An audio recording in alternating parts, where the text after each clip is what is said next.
patago. Napaka-immoral nyo naman na magnanakaw kayo ng harap-harapan. Magsisinungaling kayo ng harap-harapan. At this is what makes me very infuriated, very upset, and angry beyond angry. Kasi, the way you report, you manipulate the mainstream media, para bang iniisip nyo na bobo kami? Para bang iniisip nyo na wala kaming access sa information? Ganun ba ang tingin nyo sa amin? Ha? Ganun ba ang tingin nyo sa mga Pilipino na kami ay manglang? Para tayong nasa panahon ni Rizal, kung saan ang mga praile ay ginagawang bobo at sinasabihan na Indio ang mga Pilipino. And you, Franz Castro, Benny Abante, Martin Romualdez, Saldico, Marcos Jr., Lee Satanas. Learn from the history. Every abuse, every tyranny is not forever. And when that day comes, we're not gonna be merciful. I'm telling you. Yes.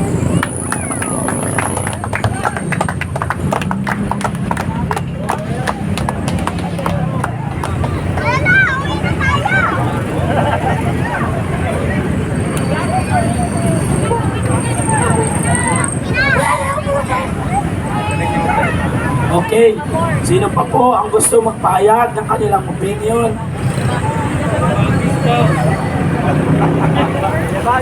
Sino po ang gusto magpahayag ng kanilang opinion?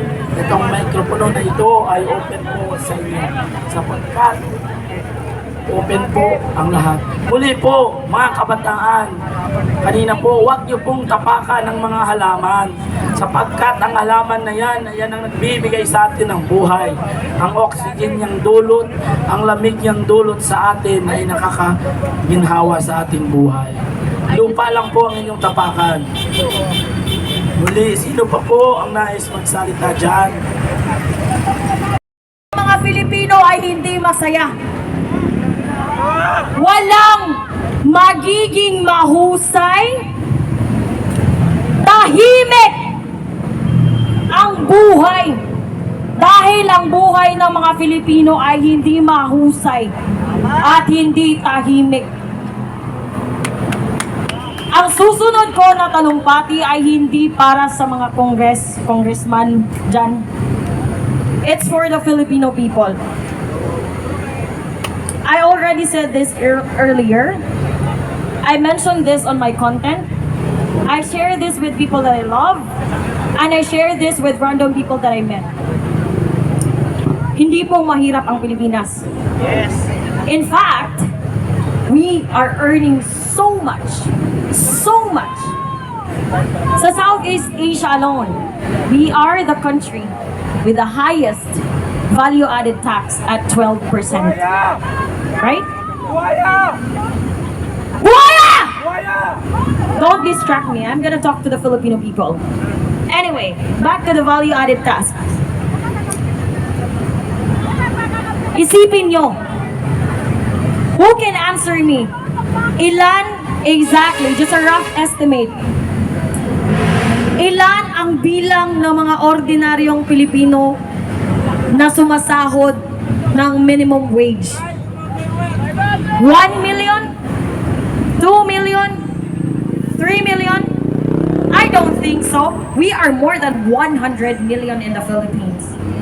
I'm not that intelligent. I'm not that resourceful. I'm not that kind of person who reads every day. I'm telling you. But one thing that I know, we are more than 100 million.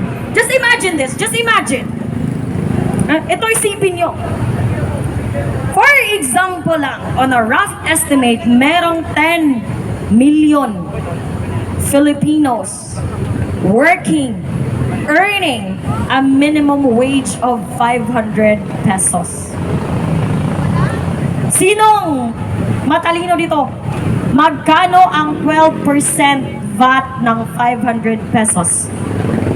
Let me answer that for you. It's 60 pesos. Now, if you are earning 500 pesos, with this fucking inflation, because these thieves in the House of the Representatives are just stealing and plundering our money. With so much inflation, do you really think na hindi gagastusin ng mga ordinaryong Filipino yung 500 pesos that they earn on a daily basis? I'm surprised the answer is no. Obviously, kulang pa ang 500 pesos. So, in every working individual in the country earning 500 pesos, they contribute 60 pesos of value-added tax daily. Let's do the math.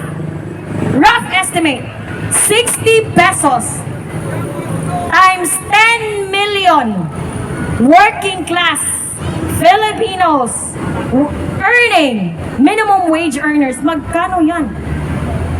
The question, nasaan ang pera? Bakit may mga health center tayo na pag pumupunta tayo doon para humingi ng mga over-the-counter medicine like paracetamol? Bakit sasabihin ng kapitan namin, wala kasing budget? Walang budget sa paracetamol, pero may budget para sa travel abroad ng mga anak nyo? May budget para sa mga pag-aaral ng anak nyo, not just abroad, but Switzerland, Lersay University. Fucking whore! Mga garapal! Mga burikat kayo dyan! Now, let's go back to the calculation. 10 million Filipino people working, earning a minimum wage of 500 pesos. Value-added tax lang yun. 10 million estimate lang yun. Do you really think that there's only 10 million Filipino people working for minimum wage earners? Ang laki ng pera ng Pilipinas. Let's add sin taxes. Let's add real estate property taxes. Let's add salary taxes! Kami ang nagtatrabaho araw-gabi. Lumulusong sa baha dahil ipinulsa nyo ang budget sa flood control. And don't get started with me. With how much money did you took from us? Flood control projects is 500 billion. PhilHealth funds is 60 plus billion. GSAS, SSS, PDIC, you're not supposed to take those money, especially PhilHealth. It is unconstitutional to take excess money from PhilHealth and put it in the fucking infrastructure na ghost project naman. Do you think we're bobos? No, we're not. We're not idiots. Maalam kami dahil may YouTube University. Accessible sa marami. Huwag nyo kaming lukuhin. Nakakagalit. At kapag galit na kami kayo. Galit na kami sa inyo. Ito ang tanda nyo. Siguruhin nyo lang na kayang pasakayin sa mga private jets nyo lahat ng relatives nyo. Because taong bayan will show no mercy when the time comes. Tandaan nyo yan. Enjoy nyo muna yung mga sasakyan ninyo na binili namin. Enjoy nyo muna yung mga bahay nyo na binili namin. Kaya pala ang hirap-hirap.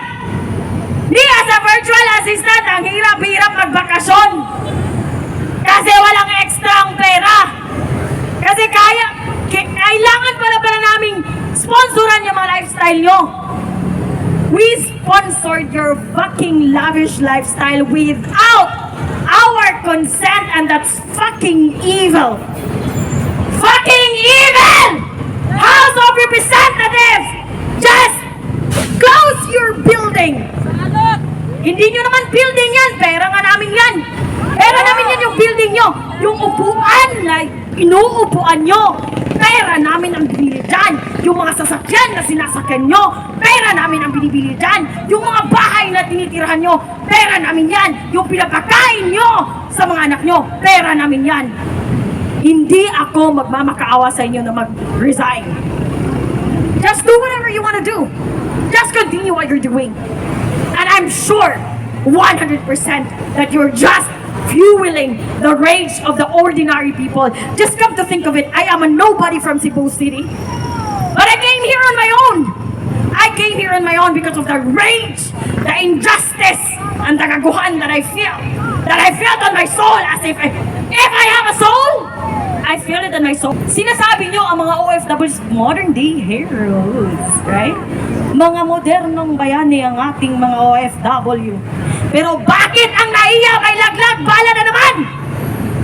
Bakit ang NAIA in-increasean nyo ang mga taxes sa mga Pilipinong pumapasok at lumalabas? Pero yung pumbilya nyo, pondido, kagaya ng mga pag-iisip nyo, pondido. Pondido nga ba? O wala lang kayong pake? Kasi nakatapal sa mga mata nyo ang pera na hindi sa inyo. Nakakagalit! Nakakagalit kayo! Kaya please lang ipagpatuloy nyo ang pagnanakaw nyo, ang pagsisinungaling nyo, ang panggagagaw nyo, dahil yan mismo ang dahilan kung one day wala nang safe space sa inyo. Sinasabi ko, may sukdulan ang lahat. May sukdulan ang galit. May limitasyon ang pagtitiis ng mga Pilipino. May limitasyon ang pag-tolerate namin sa mga abusadong katulad nyo. Again, we are not asking for anything that's standard, that worldly standard. We're not anything. We're not expecting to become the US. We're not expecting to have facilities like Canada, like Japan, like US, like UK. We do not. Kaming mga Pilipino, madali kaming mahalin. Madali kaming umintindi. Pero bakit yung pagamutan walang gamot?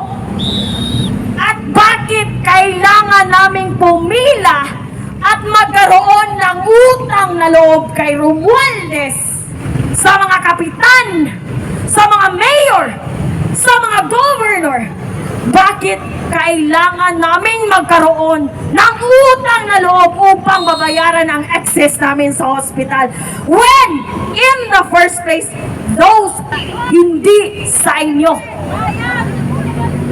Ito, I urge every Filipino, for whatever results it comes after this, let's demand and require every public officials to send their children in public schools.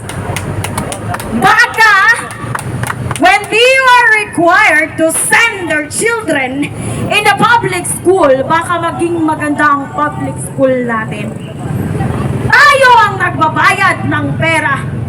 Pero ang mga anak nila, nasa ibang bansa. Samantalang ang mga ordinaryong Pilipino na naghihirap, nagtatrabaho, araw-araw, kahit may sakit, kahit may putang inang baha dahil ninakaw nyo ang flood control projects, nagtatrabaho pa rin. Pero nasaan ang mga anak namin? Nasa public school na walang upuan. Nasa public school. Ang brother-in-law ko, he's a teacher. He is a fucking public teacher. He just joined the public teaching profession. Yet, umalis na lang siya sa paaral ng pampubliko. Umalis na lang siya sa nasabing pampublikong paaralan. Nagkaroon ba siyang sweldo? Hindi, kasi walang budget.